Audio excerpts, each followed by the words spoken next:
부의 디스커버리 랭군 TV. 안녕하세요. 진정한 부를 추구하는 구독자 여러분 반갑습니다. 저는 랭군입니다. 오늘은 오랜만에 또 책을 한 권 들고 왔습니다. 오늘 같이 살펴볼 책은 나는 나에게 월급을 준다 라는 책이에요. 줄여서 나나월이라고도 해요. 저 혼자 이렇게 이야기하고 있고요. 저자는 마리안 캐트웰이라는 사람이에요. 이 책은 제가 2015년도에 처음 읽었었고 그 이후에 한 번 정도 더 읽었었고요. 최근 들어서 또 한 번 읽었어요. 두 번째 읽을 때랑 세 번째 읽을 때랑 느낌이 너무 많이 다르더라고요. 세 번째 읽을 때가 더 좋았어요. 두 번째 읽을 때도 좋았지만 보면 볼수록 더 좋은 것 같아요. 그래서 이 책은 꼭 소개시켜 드려야 되겠다 싶어서 오늘 제가 이 책을 들고 왔어요. 자, 이 책을 제가 뭐 이런저런 설명을 하겠죠. 그리고 마음에 드시는 분들은 또 이 책을 구매해서 또 보실 거예요. 그쵸? 이 책을 보고 나면 괜찮네 하고 보통 책을 탁 덮어요. 또다시 일상생활로 돌아가게끔 되어 있어요. 제가 다른 류의 책이 아니라 이런 류의 책은 어떻게 보면 우리가 현실에 적용할 수 있는 부분들이 너무나 많거든요. 그냥 예를 들어서 인간관계의 어떤 그런 부분이라든지 어떤 마음을 다스리는 부분이라든지 아니면 인문학 책이라든지 뭐 그런 것들은 지금 당장 현실에다가 적용할 수 있는 것들이 사실 많진 않아요. 근데 이런 것들은 거의 아이디어를 먼저 내가 하고 싶은 것들을 끄집어내서 그걸 어떻게 세상에 구현할 수 있을까 그런 내용들이 주를 이루고 있기 때문에 이런 류의 책들은 읽는 방법이 사실은 조금 달라야 돼요. 이 책을 읽는 방법, 그 책 읽기에 대한 조언들도 제가 나중에 뒤편 영상에서 좀 이어가도록 하고요. 오늘은 순전히 이 책에 대한 이야기를 좀 해볼게요. 자, 이 책을 제가 3번 읽었단 말이죠. 여러분들도 이 책을 딱 읽고 나면 어떤 사람에게 이 책에 대해서 이야기를 해줄 일이 생기겠죠. 이 책 정말 좋아. 한번 봐봐. 이 책 뭐 하는 책이야? 나는 나에게 월급을 준대. 뭐 이렇게 시작해서 뭐 글을 쓰거나 아니면 뭐 사업을 하거나 자기가 좋아하는 아이템을 가지고 뭔가 일을 벌려서 뭔가 이제 성공의 길을 가라. 이제 이런 류의 책이야. 정도만 이제 이야기할 텐데 저는 모든 책을 자기가 생각하는 한 줄로 정의할 수 있어야 된다고 봐요.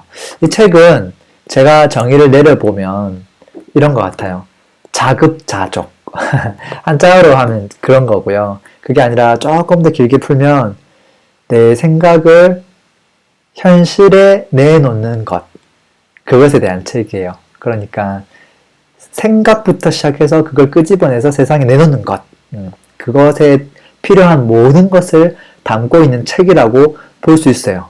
자, 그러면 이 저자는 이 책을 통해서 분명히 자기가 주장하고 싶은 부분을 스토리라인을 가지고 차례차례 이야기를 하고 있을 텐데요. 크게 3가지로 이야기를 하고 있어요. 저는 이제 책을 딱 보면 그 스토리라인 맥락을 쫙 보거든요. 물론 목차를 보고도 힌트를 얻을 수 있지만 목차는 뭐 어떨 때는 4개, 뭐 5개, 어떨 때는 더 많은 경우도 있어서 큰 맥락이 잘 안 보일 때가 많아요. 묻혀버리거든요. 그래서 그거를 본인 스스로 딱 끄집어내야 돼요. 한 2-3가지 맥락으로 스토리라인을. 이 책은 스토리라인을 어떻게 가져갔냐면 일단 나는에서 시작해요. 그러니까 딴 거 다 모르겠고 나에 대해서 너무 잘 알아야 된다. 그러니까 세상이 원하는 일을 하라가 아니라 내가 좋아하는 일을 하는 게 맞다. 그거에 대해서 이제 이런저런 이야기를 해요. 내가 좋아하는 일이 뭐지? 모르잖아요. 그거를 끄집어내는, 그러니까 당신이 원하는 것을 알아내는 방법에 대해서 조언이 앞부분에 계속 들어가요. 내가 이런 걸 좋아하는구나. 나는 이런 사람이구나. 그게 되고 나면 뭐가 되냐면 이제 2번째 화두를 딱 던져요. 내가 좋아하는 걸 가지고 어떻게 세상에 내놓을 것이냐. 생각에 대한, 하우에 대한 이야기를 쭉 하는 거예요. 근데 그 내용 속에서 맥락은 이런 거예요. 당신이 필요한 것을 발견하는 법. 그러니까 세상에 당신이 좋아하는 것을 가지고 세상에 내놓기 위해서 그걸 하기 위해서 필요한 것을 발견하는 방법이 있다라는 거예요. 그 방법에 대한 이야기가 주를 이루고 있어요. 3번째는 뭐에 대한 이야기일까요? 세 번째는 당연히 실행에 대한 이야기예요. 그렇게 해서 나에 대한 이야기, 세상이 어떻게 커넥트 할 것인가에 대한 이야기, 그리고 이제 실행에 대한 이야기. 이 실행에 있어서도 시작에 필요한 그 모든 것들에 대해서 순차적으로 이야기를 하고 있어요. 그러니까 스토리라인이 굉장히 탄탄하다라는 걸 알 수 있어요. 그러니까 제가 만약에 이런 류의 책을 쓴다고 하더라도 야, 이 사람이 생각을 정말 많이 했구나. 내가 이야기하고 싶은 거랑 거의 비슷하구나 하는 생각을 할 수밖에 없어요. 그리고 방금 그 큰 세 가지 스토리라인을 가지고 다시 여러 가지 꼭지점들이 쭉 나와요. 그 꼭지점들을 쭉 정리하다 보면 거기서 정말 중요한 게 뭔지가 별표가 탁탁 보이거든요. 그러면 이 꼭지에서 이게 제일 중요하고 이 꼭지에서 이게 제일 중요하고 이게 제일 중요하구나. 그러면 이 책이 무슨 이야기를 하는지 탁 바로 캐치가 되죠. 이게 머릿속에 들어가 있어야 이 책에 대해서 다시 끄집어낼 수가 있어요. 근데 만약 이거를 이렇게 페이지가 지금 뭐 300페이지가 넘는 책을 쭉 보고 나면 정말 좋은 내용이 너무 많은데 이거를 페이지 단위로 좋은 문구라든지 그런 내용들을 그냥 필사만 쫙 해두면 이게 깔끔하게 정리가 안 돼요. 그래서 제가 방금 얘기한 것대로 첫 번째 한 줄 정의, 두 번째 스토리라인, 세 번째 나가면 각 스토리라인에서 꼭지 중에서 제일 중요한 거 이렇게 탁 정리해두면 이게 탁 내 손에 잡히죠. 그리고 다시 시간이 지났다 하더라도 생각이 계속 나요. 그러면서 이 책에서 주장하는 바가 뭔지, 그리고 이거를 어떻게 내 현실에다가 적용해서 계속 이제 바꿔 나갈 수 있을지에 대해서도 계속 체크할 수 있죠. 그래서 좀 더 나아가 보죠. 재미있겠죠? 재밌겠죠. 이 똑같은 책인데 이 책을 어떻게 또 전달하느냐에 따라 전혀 다르게 보이기도 해요. 사실은 제가 이 책의 내용을 절대 과대 포장하는 게 아니에요. 저는 이 책을 3번 이상 읽었고 그리고 그냥 휙휙 넘긴 게 아니라 정말 정독을 하거든요. 정독을 해서 한 장 한 장 이렇게 정말 필기도 많이 하고 제 생각도 많이 적고 그걸 다시 써머리하는 작업들을 하기 때문에 아마도 이 책에서 주장하는 바를 제가 조금 많이 잘 전달할 수 있지 않을까 싶어요. 자, 목차 한번 보죠. 프롤로그가 있네요. 프롤로그. 지금 당신은 사표를 던질 용기가 있나요? 용기에 대한 이야기죠. 용기. 그래요. 그리고 1장으로 가면 워밍업에 대한 이야기가 나와요. 워밍업. 그냥 몸풀기예요. 왜 우리가 사표를 던져야 되고 그 시기가 왜 지금인지에 대한 좀 몸풀기죠. 사실 이런 내용들은 그렇게 중요하진 않아요. 다들 무슨 이야기를 할지 뻔하니까요. 2장은 뭐냐면 정말 하고 싶은 일 정하기예요. 정말 하고 싶은 일 정하기. 결국은 나에 대한 이야기를 하고 있는 거예요. 3장은 자유방목형 인간처럼 생각하기. 생각에 대한 이야기예요. how에 대한 이야기죠. 내가 이 나를 끄집어내서 이걸 어떤 식으로 해보지에 대한 이야기가 이제 주로 담겨 있는 거예요. 그리고 4장은 자유방목으로 가는 비상구. 그러니까 실행에 대한 거예요. 실행할 때 이 비상구를 이제 탁 돌파해야 될 거 아니에요. 그때 처음 시작해야 될 게 어떠한 게 있는지, 그리고 가다 보면 분명히 여러 가지 이슈들이 있거든요. 이제 그런 것들을 어떻게 극복할 수 있는지, 이제 그런 부분들이 담겨 있죠. 그러니까 이 책은 1장을 제외하고는 2, 3, 4장으로 딱 핵심 내용들이 담겨 있고, 그 2, 3, 4장이 제가 앞에 이야기했던 스토리라인과 동일해요. 깔끔하죠. 군더더기가 없어요. 제가 이 책들 중에서 좀 감동 깊게 읽었던 내용들을 같이 한번 읽어볼게요. 오늘 시간이 안 되면 총 중요한 3장 중에 한 장씩 한번 남겨볼게요. 오늘은 2장을 위주로 설명을 드릴 건데요. 처음부터 보죠. 이 책은 친절하게 이 책을 읽는 방법에 대해서도 설명이 나오고 있어요. 이 책은 일반적으로 생각하는 창업이나 진로에 관한 책이 아니다. 그거 확실히 아니에요. 이 책은 나라는 개인에 대한 책이다. 내가 사랑하는 일을 하고 내가 바라는 삶을 지금 당장 살아보고자 설득하는 책이다. 맞아요. 설득하는 책이에요. 저는 이 책을 보고 바로 설득에 넘어갔어요. 여러분들은 어떨지 모르겠네요. 또 제 설명을 듣고 또 넘어올지도 모르겠고요. 자, 이건 여행책이 아니다. 여행책이 아니다. 자유방목형이라는 단어가 여기 나오거든요. 그래서 그냥 뭐 세계 일주하고 이제 그런 삶을 살아야 된다. 이제 여행이 절대 의무사항은 아니다. 이 책은 어떤 특정한 라이프 스타일을 권유하는 책이 아니다. 당신이 원하는 인생을 창조할 힘을 줄 뿐이다. 라고 이야기하고 있고요. 이건 누군가를 위한 책이 아닌 당신을 위한 책이다. 행운이나 기발한 아이디어에 관한 책이 아니다. 그녀에게는 맞지만 나 같은 사람에게는 아닌 책이 아니다. 이건 당신을 위한 책이다. 자, 그리고 가능성부터 믿고 시작하라 라고 이야기하고 있어요. 되게 뭐 중요한 이야기죠. 아무리 많은 이야기를 하더라도 자기 자신에 대한 믿음이 없으면 사실은 한쪽으로 왔다가 쑥 사라지거든요. 그래서 일단 나도 가능할 수 있을 것 같아. 나도 가능할 거야. 불가능할 이유가 뭐가 있지? 불가능할 이유 10가지만 대봐. 평범한 사람들도 다 성공했는데 내가 성공하면 안 되는 이유 10가지 대봐봐. 죽었다 깨어나도 안 될 이유는 없는 것 같은데? 나도 되는 건데? 나도 되네? 나 돼! 이렇게 계속 되새김질을 좀 해야 돼요. 자, 워밍업은 넘어가고요. 2장에 대한 이야기를 좀 해드릴게요. 2장의 꼭지는 이제 이런 거예요.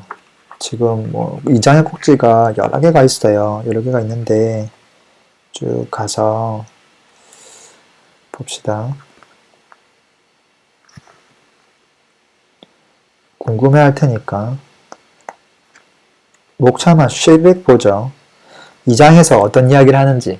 큰 맥락은 나에 대한 이야기예요. 내가 뭘 좋아하는지, 내 안에 내가 하고 싶은 건 뭔지, 이제 그런 것들을 알아내려면 어떻게 해야 되는지, 그 방법이 들어가 있기 때문에 너무 좋다는 거예요.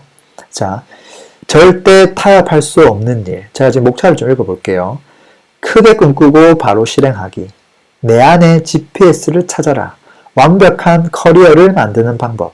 평균에서 벗어나기. 세계 여행을 하고 블로그를 하면서 먹고 살기. 자유방목 행동 취하기.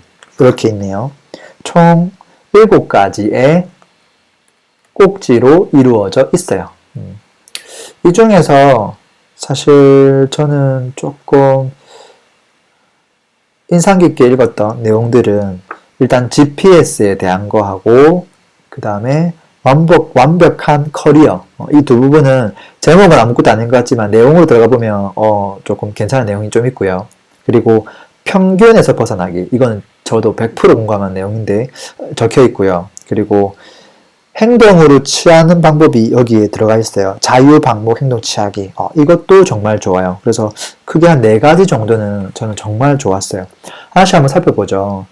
절대 타협할 수 없는 일. 이 꼭지에서 하고자 하는 주장은 뭐냐면 일단 먼저 내가 사랑하는 일을 해야 된다 라는 이야기를 하고 있어요.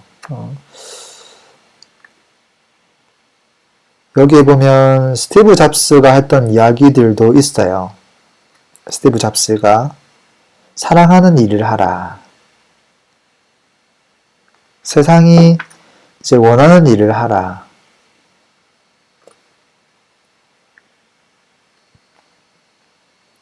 어떤 사람은 본인이 좋아하거나 사랑하는 일보다 그냥 뭐 세상이 원하는 것을 하라라고 이야기하고 있지만 이 저자는 그 생각에 반대한다라고 이야기하고 있고 실제 그렇게 이야기하는 사람들조차도 자기 스스로 그 일을 너무나 좋아했다라는 이야기를 또 많이 하고 있어요.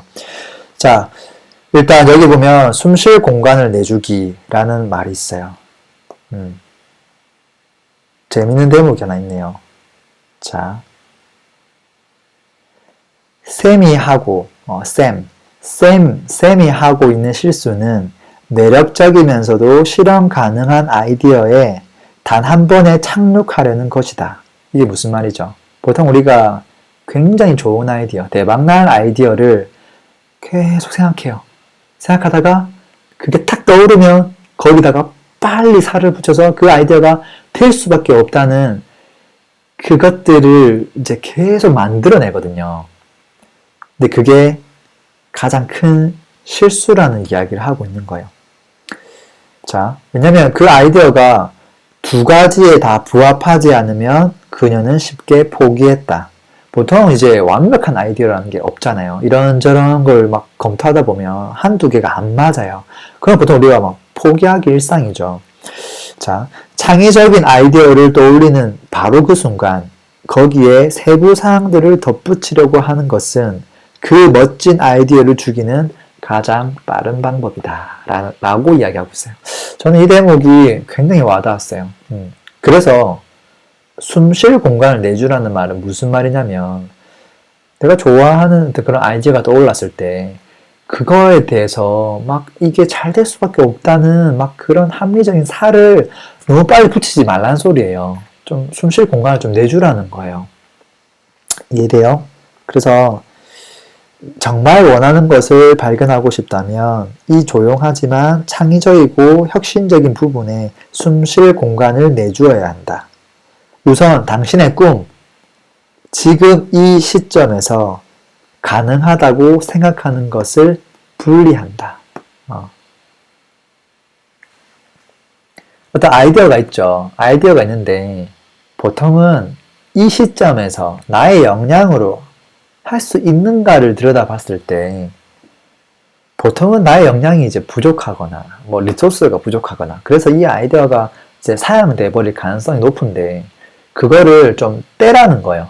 나의 꿈은 여기 꿈인 거고 내가 진짜 할 수 있는 일은 할 수 있는 것이고 그걸 좀 떼면 내 꿈이 죽어버리지 않는다는 거예요. 왜? 내 꿈은 이런 걸 하는 거예요. 그런데 내 역량이 요거밖에 안 돼요. 그럼 어떻게 돼요? 야, 그거 못해. 될 것 같아? 야, 그거 이렇게 성공한 사람들도 안 되는데 그 네가 어떻게? 라고 이제 계속 머릿속에서 막 생각이 난단 말이에요. 그러면 이 좋은 아이디어가 이 꿈이 그냥 없어져 버리니까 그렇게 하지 말고 그 둘을 구분하라는 거예요. 내 꿈은 여기 있어. 확실히 있어. 다만 지금 현재 이 시점에서 내가 할 수 있는 역량은 조금 부족하긴 해. 그걸 이렇게 좀 이렇게 떼라는 거죠. 떼놓고 한 번 더 다시 들여다보자라는 거예요.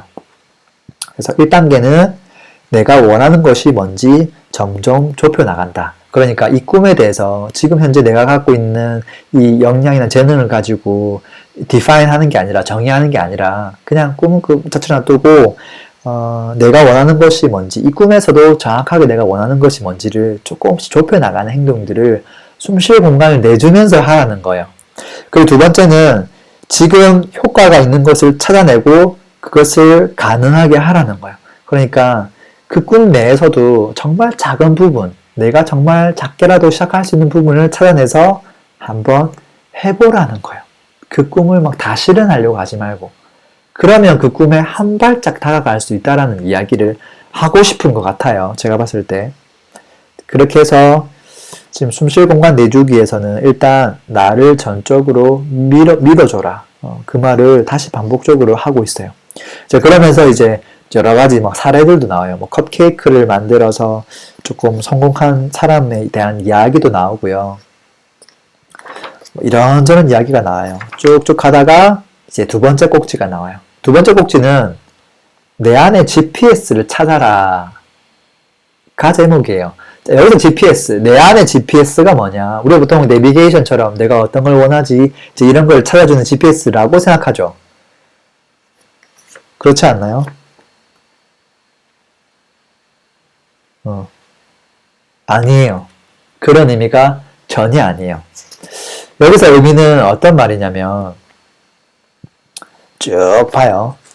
지금 이 저자의 이 직업이 뭐냐면 컨설턴트예요. 어떤 컨설턴트냐면 이렇게 나는 나에게 월급을 주는 사람이 될 수 있는 길을 안내하는 컨설턴트예요. 저는 이제 이거를 저의 이제 직업을 정의한 게 시작 컨설턴트라고 저는 정의를 했고 이 사람은 정확하게 어떤 컨설턴트인지 모르겠어요. 여기 자기소개에 보면 자유방목 컨설턴트라고 적혀있네요. 뭐 별반 다르진 않아요. 다만 이제 좀 이름이 좀 틀리구나 라는 것밖에 없는 것 같고요. 자, 이 사람이 고객들, 대중들과 함께 워크숍을 했어요. 어떻게 하면 본인이 좋아하는 일을 찾을 수 있는지에 대해서 워크숍을 한 거죠. 했는데 한 여자가 시킨 대로 계속 했는데 컴플레인 제기한 거예요. 저는 지금 이 방법대로 제가 뭘 좋아하는지 선생님이 하라고 하는 대로 다 했는데 그 연습에서는 해답을 얻지 못했어요. 혹시 어떤 테스트 같은 걸 보고 나서 선생님이 제게 어떤 일을 하면 좋을지 말해주시면 안 되나요? 저는 그냥 테스트 이렇게 쭉 하고 나면 제가 어떤 일을 하면 좋을지 그냥 바로 말해주면 안 되나요? 제가 스스로 이렇게 워크숍을 통해서 찾는 게 너무 어려워요. 하면서 이제 이야기를 한 거죠. 슬픈 얼굴로 고개를 이제 저으면서 이런저런 이야기를 한 거예요. 이 사람은 이제 변호사였거든요. 그래서 일도 잘하고 뭐 승진도 잘하고 이제 그러그러했는데 어떻게 하면 이 당사자 자신이 행복해질 수 있는지 그 방법을 아는 데는 젬뱅이였던 거예요. 그래서 이제 이 워크숍에 참여했던 것이고, 자, 이렇게 해서 이 여자가 무엇을 발견했냐면 내부의 GPS, 그러니까 자기가 원하는 것을 발견할 때 가장 중요하고 그 유일한 도구,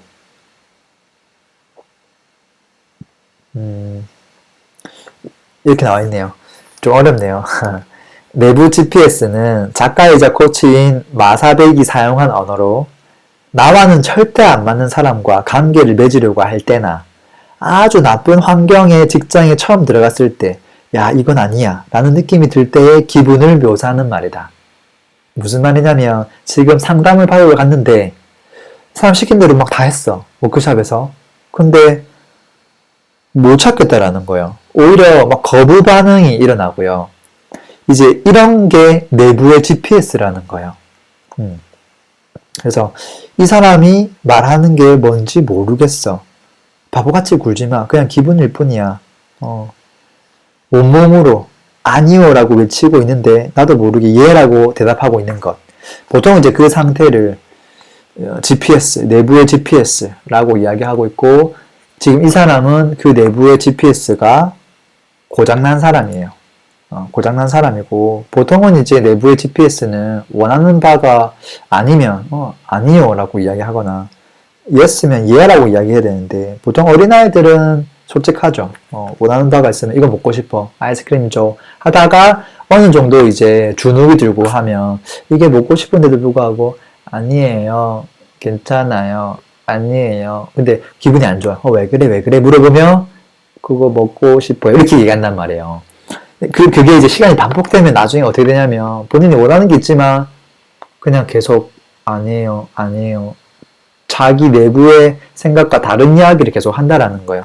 그게 이제 GPS 고장났다라고 얘기하는 것이고, 그래서 내부의 GPS는 결론적으로는 그런 거예요. 어떤 일을 맞닥뜨렸을 때 그것에 대해서 내 외부가 아니라 정말 내 마음적으로 그것을 받아들일 수 있는 이 센서를 이야기하는 거예요. 이 센서가 지금 대부분의 사람들은 고장이 났거나 아니면 굉장히 무뎌져 있어요. 그래서 정말 내가 뭘 원하는지 조차도 모르게끔 이게 먼지가 수두룩하게 쌓여 있거든요. 그래서 일단 이 GPS를 사실은 조금 깨우치는 일이 필요하다. 그런 이야기를 좀 하고 있는 것 같아요. 자, 다음 장 넘어가 볼게요. 완벽한 커리어를 만드는 방법. 완벽한 커리어를 만드는 방법. 자, 이게 무슨 말이냐면 보통 이제 우리가 새로운 일을 시작할 때 어려움을 겪는 게 뭐냐면 내가 하고 싶은 일, 그리고 내 인생 오랫동안 그것을 내가 하고 싶은가, 이제 그것에 대해서 이 아이디어가 완벽한지를 계속 타진해 보는 거예요. 근데 완벽한 일이 절대 없거든요.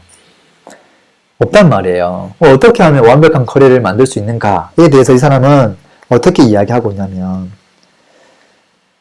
난 평생 하고 싶은 일을 골라야 하고, 난 평생도록 하고 싶은 일을 골라야 하고, 그 완벽한 직업 타이틀을 찾기 전에는 시작하지 않을 거야. 이렇게 이야기하는 사람들은 정말 바보 같은 짓이라고 이야기를 하고 있고, 어떻게 해야 되냐면, 지금 이 사람의 예시는 이렇게 이야기하고 있네요. 나는 컨설턴트이긴 하지만 매일 몇 시간 컨설팅을 하고 있지는 않아. 만약 유기농 정원 가꾸기에 대해 사람들에게 가르친다고 해도 하루 종일 유기농 정원 강의만 생각하고 있지는 않을 것이다. 예컨대 나는 심리학과, 사회인류학과, 언어학을 가르치지만 그것으로 생계를 유지하지는 않는다. 내가 하는 모든 것이 다 이 요소에 맞춰져 있다. 이들은 자유방목형 접근의 아주 큰 일부를 형성한다. 내가 언어학자이며 사회인류학자라고 해서 월급을 받지는 않는 것이다. 나는 그래서도 돈을 받지만 그것으로 먹고 살지는 않는다. 책을 쓰고는 있지만 그것이 내 주 수입원은 아니다. 하지만 나는 계속 거의 매일 글을 써왔고 이것은 내 사업의 중요한 일부분이다. 이게 무슨 말이냐면 지금 제목과 전혀 반대되는 이야기를 하고 있죠. 완벽한 커리어 내가 정말 좋아하는 일이 있지만 그것을 온전히 100% 하지 않는다라는 거예요. 꾸준하게 좋아서 하고는 있지만 그게 내 모든 것이 아니게끔 만들어버리는 거예요.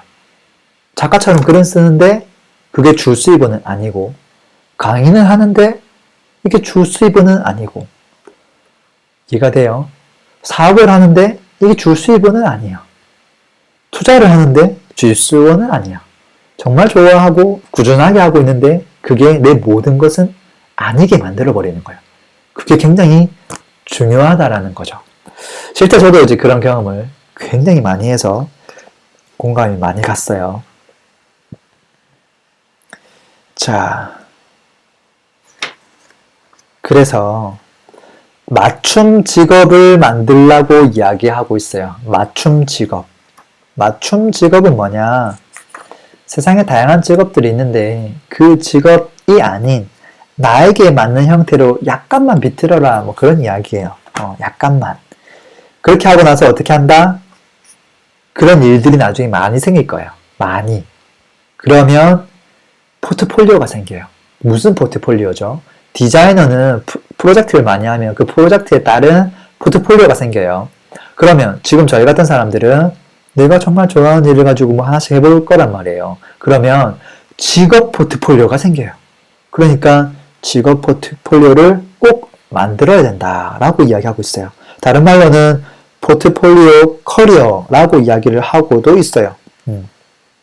그러니까 그게 다양한 직업의 포트폴리오가 생긴다는 말은 이 한 가지 완벽한 직업을 찾아서 그것만 죽으라고 할 이유가 없어지는 거죠. 그리고 나서 어떻게 한다? 마지막으로 해야 될 게 진화하는 직업을 만들어라. 진화하는 직업. 진화하는 직업. 이건 뭐냐면 원하는 것은 무엇이든 시도해보고 스스로 계속 성장하는 것. 그러니까 이런 거죠. 아까 처음에 맞춤 직업을 만들고 남들과 조금 다르게 나만의 느낌의 어떤 직업을 만들어 버리고요. 그리고 이런 것들을 여러 개를 만들어서 직업 포트폴리오를 만들고요. 그리고 이렇게 진행해온 것들을 다시 조금씩 이제 진화시켜라는 거예요. 진화시켜서 내가 원하는 것은 무엇이든 시도해보고 성장해 갈 수 있도록 단순 반복이 아니라 그렇게 하면 어떻게 보면 그게 완벽한 커리어라는 거예요. 이해되죠? 그 다음 꼭지가 뭐냐면 평균에 대한 이야기예요. 평균하면 나와야 될 게 뭐냐면 정규 분포도거든요. 정규 분포도에서 왼쪽 5%, 오른쪽 상위 5%, 빼고 나면 90%는 다 가운데 있어요. 항상 가운데 있으려고 아둥바둥해요. 예를 들면은 그래 뭐 성적도 중간 이상은 해야 되겠지. 그리고 뭐 예체능도 중간 이상은 해야 될 거야. 그리고 남들이 악기 배우니까 나도 악기 하나 정도는 해야 될 거야. 남들이 이제 몸매 관리하니까 몸매 관리해야 될 거야. 남들이 뭐 브랜드 좋아하니까 나도 이 정도 브랜드는 입어야 될 거야. 남들이 이 정도 회사 가니까 나도 이 정도 회사 들어가야 될 거야. 남들이 이 정도 재테크하니까 나도 이 정도 재테크해야 될 거야. 남들이 이런 동네 사니까 나도 웬만하면 이 정도 동네는 살아야 될 거야. 그 평균에 계속 들어가려고 노력한단 말이에요. 그쵸? 이 책은 간단하죠. 그 평균에서 벗어나라는 이야기를 하고 있어요. 그 평균에서. 조금 더 들어가 보죠. 자, 어떻게 이야기하고 있냐면 스스로 평균 정도라고 생각하면서 끝내주게 근사한 삶을 살 수 있는 방법은 뭘까? 정답. 그렇게 못 산다. 자, 나는 왜 그러냐면 나는 이제껏 배워온 기술과 기술을 모두 합한 존재가 아니다. 나는 이 세상에 제공할 뭔가 특별한 것을 갖추고 있다. 이 사실을 증명하기 위해 차세대 모차르트가 될 필요는 없다. 우리는 어렸을 때부터 거짓말에 속았다 라고 이야기하고 있어요. 훌륭한 사람이 되기 위해서는 다방면으로 모든 것을 잘해야 한다는 것이며 시험을 보고 성적표를 가져오면 부모님의 눈길은 어디에 머무는가? 과외 선생님을 구할 때 내가 잘하는 과목 선생님을 구하는가? 아니면 못하는 과목 선생님을 찾아보는가? 회사에서 인사고과가 나오면 다들 어디에 관심이 있는가? 말 안 해도 답은 아실 것이다. 언제나 우리의 약점에 초점을 맞추고 나를 평균으로 만들려고 할 것이다. 이것을 뒤집어야 된다는 것이고요. 평범함은 나의 모든 장점을 버리고 나 아닌 사람이 되기 위해 노력할 때 이루어진다. 자, 나의 강점이란 회사에서 쓰던 의미, 즉 내가 남보다 상당히 잘하는 것만을 의미하지 않는다. 여기서 이제 이런 키워드가 나와요. 강점과 기술은 다르다. 기술은 내가 배운 것, 내가 잘하게 된 것인데 강점은 타고나는 거예요. 나의 자연스러우면서도 탁월한 거죠. 그러니까 강점을 결코 평균치로 가져가면 안 된다는 거예요. 기술은 잘할 수도 있고 못할 수도 있어요. 근데 강점을 최대한 살려야 된다는 이야기예요. 그 예시가 뭐냐면 두 명이 프레젠테이션을 해요. 한 명은 둘다 프레젠테이션 잘 해요. 회사에서. 근데 한 명은 어렸을 때부터 마이크를 잡고 사람들 앞에서 서는 걸 좋아했어요. 근데 나머지 한 사람은 사람들 앞에서 말하는 걸 썩 좋아하진 않아요. 근데 프레젠테이션은 자기 하려고 맘먹으면 웬만큼 잘해요. 자, 이랬을 때 기술이 뭐예요? 프레젠테이션을 하는 건 기술이에요. 그런데 강점은 뭐죠? 사람들 앞에 나와서 그 이야기하는 거를 즐기는가? 이건 타고난 본성이에요. 그랬을 때 누가 이거를 적극적으로 살려가야 되는가라고 봤을 때는 아까 전자에 해당하는 사람이 이걸 살려가야 돼요.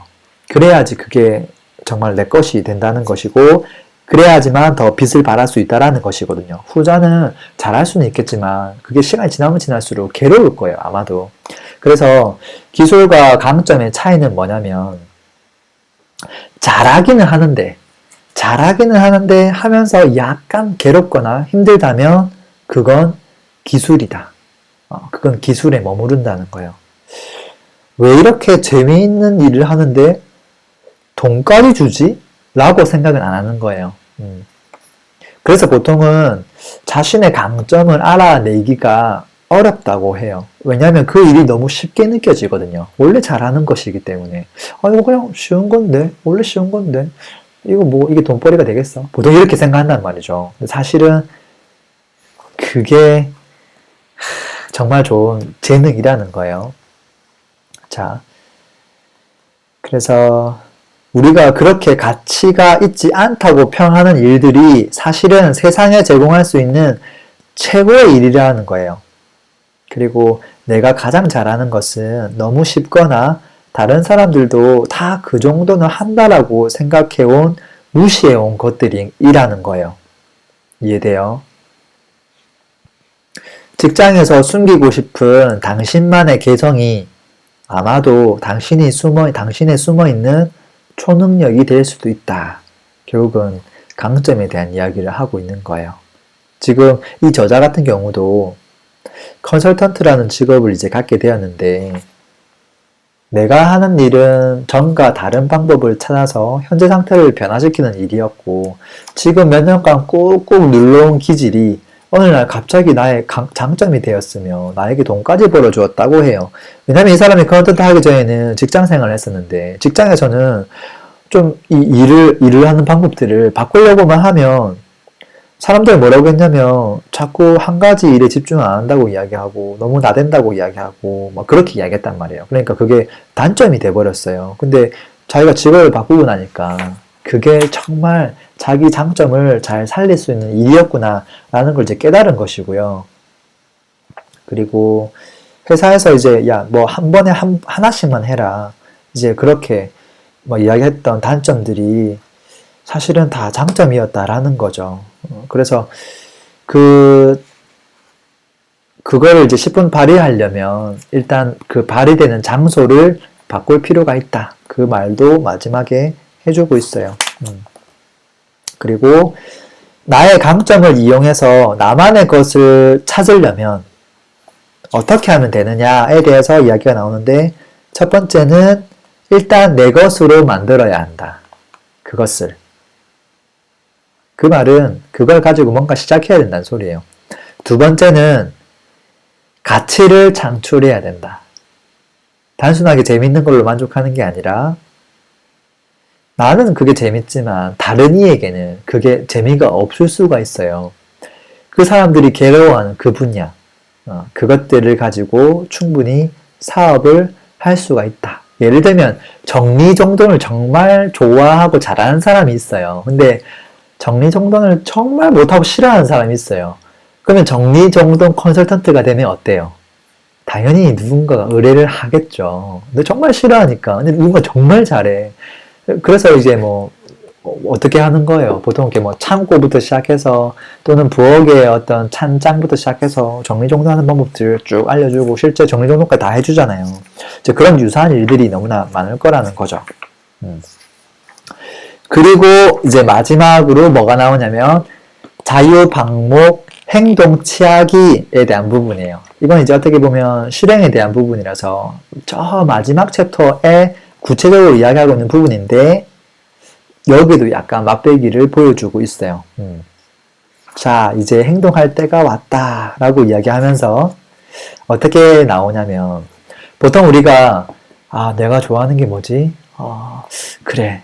사람들이 이런 걸 싫어하는데 나는 이걸 너무 즐기는 것 같아. 이게 나의 강점인 것 같은데 이걸 가지고 어떻게 편견에서 벗어나서 이걸 내가 좋아하는 일로서 뭐 사업화시킨다거나 뭔가 가치를 만드는 일을 그래 한번 해보자. 자, 좋아. 그러면 이제 아이디어를 하나 떠올리고 이 아이디어가 안 되는 이유를 생각하는 게 아니라 일단 숨 쉴 수 있는 틈을 내준 다음에 자, 이 아이디어 좋아. 이게 내 잘할 수 있는 꿈인 것 같아. 그러면 단계별로 이제 들어가 볼 거란 말이에요. 자, 들어가 봤을 때 보통 그 시작을 어떻게 하냐면 리서치부터 하게끔 딱 되어 있어요. 리서치. 그쵸? 그러면 야, 이 일을 하고 있는 사람이 있나? 이걸 할 때 뭐가 필요하지? 자본이 필요한가? 사람이 필요한가? 시스템이 필요한가? 막 알아봐요. 하다가 뭐 진입장벽이 있는지 하다가 어떻게 되죠? 끝없는 리서치에 빠져버려요. 그렇게 해서 보통은 결과가 썩 좋지가 않아요. 그래서 이 사람은 시작하자마자 끝없는 리서치의 함정을 조심하라고 이야기하고 있어요. 결론적으로 끝없는 리서치를 하지 말라고 이야기하고 있죠. 좀 더 실질적으로는 이렇게 이야기하고 있어요. 그만하자. 도서관에 좀 가지 마라. 200개의 웹사이트 저장해 놓지 마라. 책상머리 조사는 중독적인 데가 있다. 중독이 있다. 마치 앞으로 나가고 있는 환상을 심어준다. 알면 알수록 더 배워야 할 건 더 많아지고 변수는 계속 나온다. 근데 그 일의 실체는 여전히 모른다. 그 누구도 조사 자료로 세기를 개척하지는 못한다. 맞는 이야기죠. 우리의 두뇌는 한 번에 그렇게까지 많은 정보를 소화해내지 못한다. 그래서 나무만 보고 숲을 보지 못하고 있는데 여기에 또 몇 그루의 나무를 추가하는 건 해답이 아니다 라고 이야기하고 있어요. 그럼 어떻게 해야 되느냐? 솔루션을 제안해줘요. 어떻게? 시범 프로젝트를 하라. 시범 프로젝트? 시범 단지는 아는데 아파트에서. 시범 프로젝트는 뭐냐? 이 책의 핵심이라고 이야기하고 있어요. 어려운 건 아니에요. 뭐냐면 크게 두 가지가 있어요. 하나는 놀이 프로젝트고요. 하나는 검증 프로젝트예요. 놀이 프로젝트는 뭐냐면 그냥 굉장히 가볍게 거의 놀기 수준으로 그냥 퉁 해보는 거예요. 이거 뭐 누가 참여하려나? 그런 마음으로 그냥 무료로 뭐 실행한다거나 아니면 음식을 만들어서 그냥 무료로 줘본다거나 이제 이런 게 놀이 프로젝트예요. 두 번째는 뭐냐면 검증 프로젝트예요. 검증은 뭐냐면 이제 현실에다가 이제 진짜 검증해보는 거예요. 이게 사람들이 통하는지 안 통하는지. 놀이 프로젝트는 내가 정말 이 아이디어를 사랑하는지 그거를 알아보기 위해서 먼저 해보는 거예요. 예를 들어서 나는 작가가 돼야지. 그러면 좋아. 한 100일 동안 글 한번 써보자. 짧게 5문장씩. 막 써본다는 거죠. 써봤는데 한 달쯤 썼더니 막 미치겠는 거예요. 하기 싫어 미치겠는 거예요. 그리고 그 순간순간이 즐겁지가 않고 너무 고된 거예요. 이게 그냥 힘든 게 아니라 정말 싫다면 아 이거는 나에게 안 맞는 일이구나. 이제 그걸 빨리 깨닫기 위한 이제 프로젝트인 거예요. 그리고 이제 이 검증 프로젝트는 뭐냐면 쓴 거를 세상에 내놓는 거예요. 세상에 내놨는데 사람들이 막 좋아해줘. 그게 이제 검증 프로젝트인 거예요. 그렇게 보면 되고요. 그래서 놀이 프로젝트는 결국은 나에 대한 검증이에요. 그러니까 내면을 확인하는 작업이고요. 이 검증 프로젝트는 외면, 그러니까 세상에 검증하는 거예요. 그 두 가지가 완전 다르죠. 내가 정말 이게 잘할 수 있고 좋아하는 일이 맞는가는 놀이 프로젝트라고 지금 정의하고 있고 세상 사람들도 이걸 좋아하는가는 검증 프로젝트라고 이야기하고 있어요. 그래서 놀이 프로젝트는 직접 몸으로 부딪혀 해보았을 때 내가 즐기는지 아닌지를 알아보는 것이다. 왜냐면 처음에 한두 번은 재밌거든요. 근데 3번, 4번, 5번 하면 보통 재미가 없죠. 이제 그게 귀찮아하는지 아닌지를 한번 알아보는 거예요. 그리고 이 일을 하다 보면 항상 등장하는 사람이 있어요. 그게 누구냐면 내부 비평가의 목소리예요. 목소리가 탁 등장해요. 놀이 프로젝트를 한다고 내면의 목소리를 듣겠다고 그럴 시간이 어디 있어. 그렇게 이기적인 짓 그만둬. 아직도 꿈을 꾸고 있구나. 불쌍한 것. 그 나이 들어서도 아직 뭘 하고 싶은지 모른단 말이야. 철 좀 들어라. 그런 게 너의 강점이라고? 야, 그 정도는 다들 하잖아. 그걸로 돈을 벌겠다니 지금 제정신이야? 이런 목소리. 이 목소리를 이 책에서는 내부 비평가의 목소리라고 정의하고 있어요. 그거를 다른 사람은 어떻게 이야기했냐면 작가이자 심리 치유가인 프레드릭 펄이라는 사람이 있는데 이 사람은 그걸 뭐라고 이야기했냐면 탑 도그라고 했어요. 개소리 중에서 탑이라는 거죠. 또는 이제 한국말로 번역하면 승리자, 우세한 자, 마치 본인은 다 알고 있는 듯한 목소리로 본인은 굉장히 우세한 사람의 입장에서 깔보면서 이야기하는 거예요. 실제는 그렇지 않다라는 거거든요. 옳은 척하고 막 건의가 있는 척하는 이제 막 깡패라는 거예요. 그래서 탑 도그, 내면의 비평가, 이 얄미운 목소리를 떠올리지 않을 수는 없어요. 계속 이제 머릿속에 떠오르니까. 그럼 어떻게 해야 되냐면, 이렇게 되네요. 자,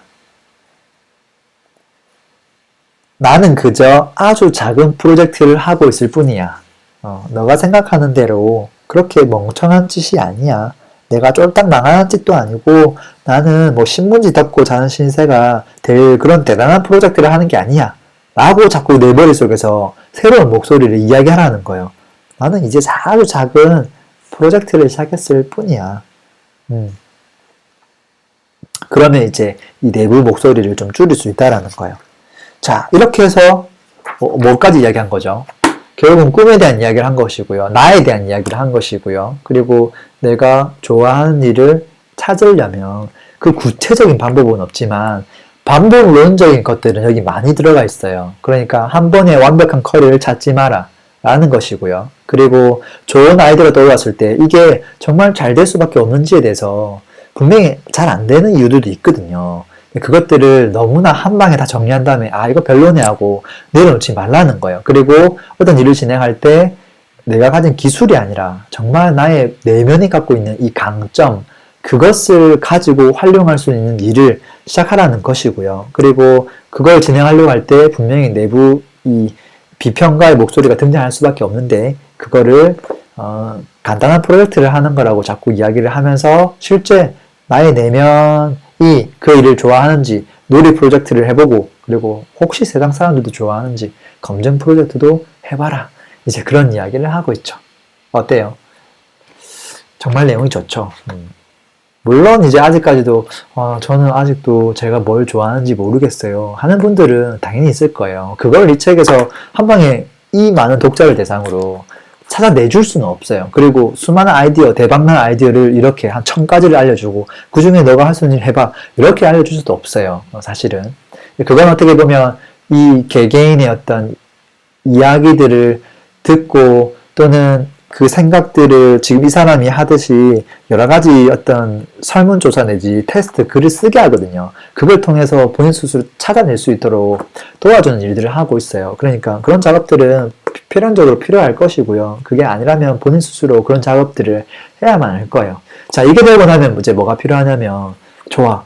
그러면 이제 세상에다가 이걸 커넥트 하기 위해서 어떤 방법으로 지금 내 꿈을 현실에다가 바로 실행하는 게 아니라 작전을 짜야 될 거 아니에요. 이 작전을 어떤 식으로 짜야 되는지에 대한 부분이 그 다음 장에 나와요. 그 다음 장에. 이 이야기는 이제 다음 영상에서 제가 좀 해드릴게요. 오늘 시간이 좀 많이 걸려서. 그래서 이 책은 제가 별 5개 중에 5점 주고 싶은 책이에요. 그래서 뭐 부의 추월 자선 같은 경우는 굉장히 좀 포괄적으로 여러 가지 할 수 있는 돈을 벌 수 있는 방법에 대해서 이야기를 많이 하고 있는데 이 책은 어떻게 보면 부의 추월 자선 그 저자는 결국은 이제 인터넷 비즈니스를 해서 그게 돈을 많이 벌어가지고 잘된 케이스이기 때문에 아무래도 이제 사업에 대한 이야기를 많이 할 수밖에 없어요. 그게 메인으로 들어오면서 두 번째 서브로 이제 영향력이라든지 뭐 컨텐츠라든지 그런 것도 이제 하고 있는데 이 사람은 시작이 틀려요. 처음부터 사업이라는 걸 딱 끄집어 가는 게 아니라 일단 나에서 시작을 해요. 나에서 시작을 해서 내가 뭐 좋아하면 글쓰기도 할 수 있고 컨텐츠도 만들 수 있고 뭐 여차하면 사업도 할 수 있는 것이고 그 시작이 이 사람은 나라는 존재에서부터 이야기를 풀어나갔다는 측면에 있어서 사실은 굉장히 다른 책이에요. 다른 책이고 서로 보완해줄 수 있는 책이거든요. 그래서 저는 이 책 되게 재밌게 읽었고 확실한 건 한 번 읽을 때보다 2번, 3번, 4번 더더더 읽으면 읽을수록 또 내가 실행해본 게 많으면 많을수록 와닿는 게 훨씬 더 많은 것 같아요. 어쨌든 뭐 또 도움이 되었다면 좋아요 눌러주시고요. 또 다음 편에서 생각에 대한 이야기 전해드릴게요. 고맙습니다. 이상 맹군이었습니다. 부의 디스커버리 랭근 TV